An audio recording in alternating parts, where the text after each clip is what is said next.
réussi à calmer un peu Gégène en lui jouant de la musique. Les Shadocks en profitent pour aller à l'école.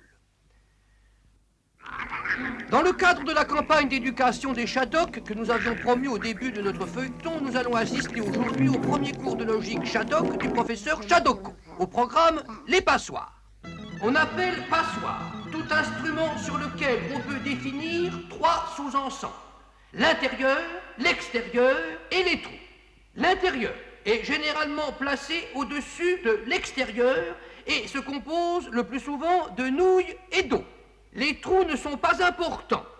En effet, une expérience simple permet de se rendre compte que l'on ne change pas notablement les qualités de l'instrument en réduisant de moitié le nombre des trous, puis en réduisant cette moitié de moitié, etc., etc. Et à la limite, jusqu'à ce qu'il n'y ait plus de trous du tout. D'où théorème, la notion de passoire est indépendante de la notion de trou, et réciproquement. On appelle passoires du premier ordre les passoires qui ne laissent passer ni les nouilles ni l'eau. On appelle passoires du second ordre les passoires qui laissent passer et les nouilles et l'eau. On appelle passoires du troisième ordre, ou passoires complexes, les passoires qui laissent passer quelquefois l'un ou l'autre et quelquefois pas. Pour qu'une passoire complexe laisse passer l'eau et pas les nouilles, il faut et il suffit que le diamètre des trous soit notablement inférieur au diamètre des nouilles.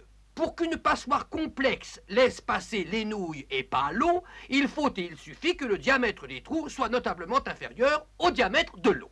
Quant aux passoires du premier ordre qui ne laissent passer ni les nouilles ni l'eau, il y en a de deux sortes. Les passoires qui ne laissent passer ni les nouilles ni l'eau, ni dans un sens ni dans l'autre, et celles qui ne laissent passer ni les nouilles ni l'eau que dans un sens seulement. Ces passoires-là, on les appelle des casseroles. Il y a trois sortes de casseroles: les casseroles avec la queue à droite, les casseroles avec la queue à gauche et les casseroles avec pas de queue du tout. Mais celles-là, on les appelle des autobus. Il y a trois sortes d'autobus: les autobus qui marchent à droite, les autobus qui marchent à gauche et les autobus qui ne marchent ni d'un côté ni de l'autre. Mais ceux-là, on les appelle des casseroles.